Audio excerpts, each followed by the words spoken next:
เครื่องของที่น้ำเข้าได้รับการยกเว้นภาษีโดยอิงตามกฎหมายว่าด้วยภาษีฉบับปรับปรุงฉบับเลขที่81/สพศลงวันที่29มิถุนายน2020มาตรา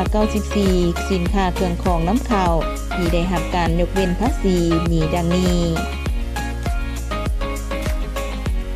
1. เครื่องติดตัวผู้โดยสาร 2. เครื่องใส่ส่วนตัวที่ใส่แล้วเครื่องใส่บางประเภทในเวลายกย้ายบอนอยู่และของขวัญของคณะผู้แทนที่ไปเคลื่อนไหวอยู่ต่างประเทศ 3. สินค้าเครื่องของของรัฐบาลที่ได้จากการช่วยเหลือลาและกู้ยืม 4. เครื่องหับใส่อันจำเป็นแก่การศึกษาสาธารณสุขการค้นคว้าวิทยาศาสตร์เครื่องของตัวอย่างและทางศาสนาที่บ่มีลักษณะทางการค้า 5. เครื่องหับใส่วิชาเฉพาะในการป้องกันศาสตร์ป้องกันความสงบ